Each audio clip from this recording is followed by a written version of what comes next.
Even a worm will have very dangerous friends. This happened back in high school, involving one very dear friend, and his manic sociopath of a buddy. Let me outline the cast of this beautiful production. First there was our victim, who was possibly just the nicest dude I have ever encountered in my life. I'll call him ND. His home life was pretty good, while it was just him and his mother. His mother was incredibly busy working a very high-paying job to give him a comfortable life, and as such she wasn't home often. So to make up for that and to assure her son was living comfortably, she provided him with an insane weekly allowance, like $500 insane. And so of course, being a teenager with more expendable income than he knew what to do with, he constantly blew it on Zaza, electronics, and nice clothes. Despite his comfortable living situation, he was by and large just a great dude, always spent money on his friends, shared his Zaza, had movie nights. Honestly, I think he just felt a little lonely and wanted to share what he had with people he cared about. Then we have the agent of chaos in this story. We will call this absolute effing maverick Horse due to an equally illogical high school nickname that he demanded everyone call him. Horse and I were buddies, mainly due to equal parts self-preservation and edgy teenage nihilism that simply wanted to release his special brand of unhinged out into the world. He was the friend you made because it was not a matter of if he got sent to jail but when, and you really rather not have your name be a part of that headline. This wasn't to say that Horse was a bad dude. Talking to him was pretty chill for the most part and I genuinely enjoyed our time together, but you got the vibe that there was this underlying problem going untreated. A nice enough dude if you were friends, didn't even really ever argue with people, but if you wronged him then might as well skip the country and change your name. Horse didn't deal in an eye for an eye, he wanted your teeth, eyes, and maybe a few fingers while he was at it. Horse also bought a wild animal off of someone at school. This is unrelated to the story at hand, but I feel it paints the picture of just the kind of impulsive teenage boy who purchases a wild animal that another teenager clearly just found somewhere outside and brought into the school. All without having a single clue of how to care for it. I'm going to leave what type of animal unspecified, as it was the same as his nickname, but we'll say that it was a dog-sized herbivore that lived uncaged on his bedroom floor for several years. So, into the story. ND came to school one day looking like he just got dragged behind a car for a few blocks. We're talking busted blood vessels in his eye, scrapes and cuts, as well as several swollen bits on his face. He was, and still is I suppose, a very dark-skinned guy, so just how bruised he was I can't tell you, but I was going to hazard the guess super normal friend reactions, including my own, were immediate concern, asking if he needed to go to the hospital, if he was alright, and what happened. Turns out he had invited a few guys over to his place the night before to smoke Zaza, bought and paid for by him, and play video games. Upon seeing ND's apartment and all his fancy toys, they decided to repay his kindness by beating the ever-loving crap out of him and horking his stuff. Rational friends told him to file a police report, to which he waved them off, not wanting to cause more issues, not to mention they had been smoking.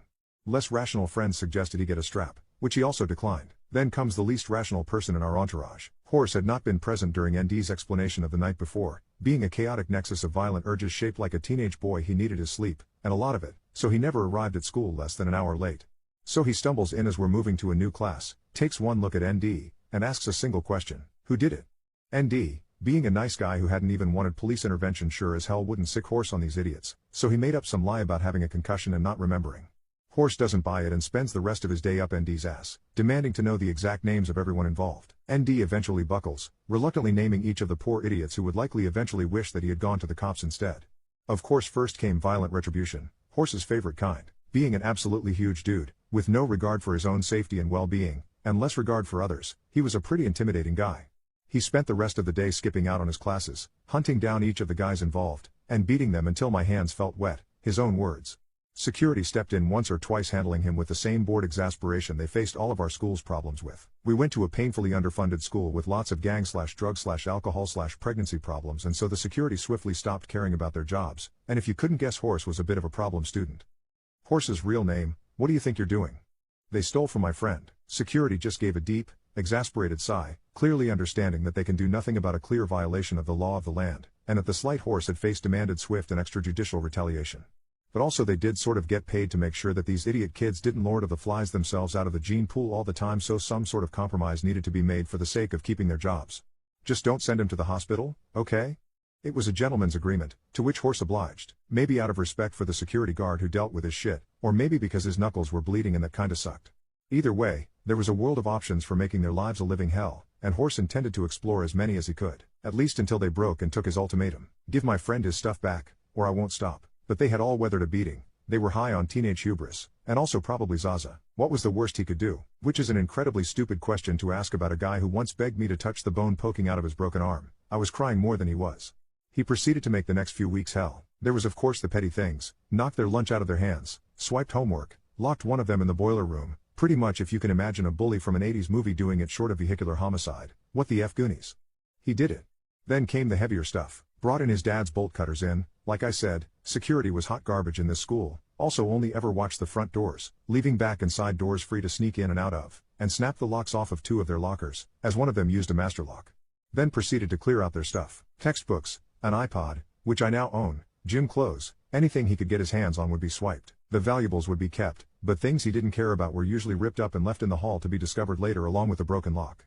Their cars were his favorite target by far. He stole their hubcaps, slashed their tires, left deep scratches along the side of their cars. One had a PP scratched into their passenger door. At one point he borrowed my tire iron to straight up remove one of their car tires and roll it off into the nearby park, where he ditched it in a patch of dry fenced off scrub that had yet to be burned back. Which would be a real fun discovery for the park department, I'm sure. He had entertained the idea of getting a skunk into one of their cars but gave up when he realized we lived in a city and he had no idea of where to get, or how to transport a skunk. Backpacks were snatched as well, mostly dumped in the ladies' locker room showers with the water on, though he did light one on fire if memory serves. Textbooks were free unless you ruined them, and then you had to pay out of pocket, and our school was very generous with what ruin meant. Covers fell off? Fine. All the pages are drawn on? Whatever. But if the whole book was destroyed, well, they couldn't do anything for you and had to order a new one on your dime. He tried to tell a teacher that one of them had cheated off him, but given his scholastic history that was quickly tossed out as dumb and sit back down, horse's real name. The final nail in the coffin was ruining a senior's relationship with the girl he'd been dating since freshman year. So Horse had quite a few lady friends on account of being a very large, intimidating guy who would take any excuse, like perhaps a pretty girl complaining about a creep, to start a fight. Needless to say, they were keen on helping him out. One girl I'll call Praying Mantis decided to help in his crusade. Managed to find us meat pics out of our hapless senior. Of course he had a girlfriend, but he was also a very horny teenager, and PM was a very pretty girl. Sweet talked him all the way out of his pants, and then proceeded to send every photo to his girlfriend and spin a tale about how she had been blowing him for 6 months now, how she hadn't known that he had a girlfriend and she felt so bad. Of course teenage girls are kinda dumb, and PM got called a slut and a beach and all sorts of other names, but come the next day we still find the cheating senior SS very much dumped. After about a month or so of non-stop abuse, Horse never really felt an obligation to go to class so he could spend all his free time on revenge if need be. Teachers just passed him with D's to get him out of their classes. He reminded them of his ultimatum. That evening, lo and behold, ND got a knock on his door and his muggers were back, this time with most of his things in tow. They didn't return everything. I believe a few games and a Blu-ray player were not returned, but ND lied and told Horse he got everything back for the sake of ending his rampage. I do want to say that Horse faced some sort of punishment for his many crimes. However, over his career as my friend, he had informed me of so many suspensions, detentions, and extra work that he never planned to do that it all sort of blended together after a while, and I can't tell you how long he was out of school. But I can say that he was a junior both my junior and senior years. It is the cringiest thing you have ever romantically done. She was my first ever girlfriend. Crazy beautiful, awesome sense of humor. We got along really well and all that. We were in high school at the time, working at a summer job together, and I had zero experience with ladies. Before our first date I asked some friends what to do for the date. They said dinner and a movie. That seemed pretty good since all I knew about dating was what I saw on TV, which was usually dinner and a movie. So we head to a cute French place, then we see The Notebook. By the end of the movie we're playing footsie, heads on shoulders, my arms wrapped around her, just enjoying her perfume. I can't believe it. Drop her off, gave her a box of M&Ms with an origami rose inside. She had told me she loved chocolate. I called her a few days later, all that. I ask her out again, and away we go. Cringe 1, I took her to see The Notebook, again. She's cool with it though. I was able to get the tickets ahead of time, so it was a surprise for her when the movie started. She snuggled right up to me. It was awesome. Cringe 2, as I'm dropping her off at home, I brutally bomb our first kiss. I stopped the car at the last stop sign before her house, then pursed my lips real tight and smacked them into her face without anything leading up to it. But she's an incredible lady, and doesn't mind. Drop her off, everything's good, and we're talking for hours on the phone every day at this point. Cringe 3, before going to another movie on date 3, we're eating ice cream and her best friend calls her cell phone. Now, I wanted to make the impression I was the funniest thing in the history of the earth to this best friend, so I say let me answer it. And she obliges, to her horror. I answer in a high-pitched voice and start talking about tiny little elves who took the phone, and I awkwardly laugh. She isn't laughing. About a week later she asks for time and space. I had no idea what that really meant, so I tried to win her over. Oh man, this is where I poured it out big time. Cringe 4, at the place we worked, I found her car and put a dozen roses around it, each with a note that had something I loved about her. Cringe 6, since that didn't work I asked Google how to get the girl of your dreams back. I pasted in a bunch of ideas from results into an email draft, which for some reason I addressed to her, and then clicked send out of habit. This was before the days of undo send. I emailed Yahoo Mail, desperate for them to delete it from her inbox. I tried guessing her password, but the inevitable came. She replied wanting to know what was going on. I played it off like my brother asked for advice on the topic, and I typed her address in by accident. She wasn't talking to me after this point, but she was nice enough to recognize at work I was hurt or confused or just plain stupid. So she tries stopping me a few days later on my way out to my car, Which takes us to cringe 6, I totally ignore her outstretched hand, and walk past her loudly singing I held the pieces of my soul, I was shattered and I wanted you to come and make me whole while I walked to my car.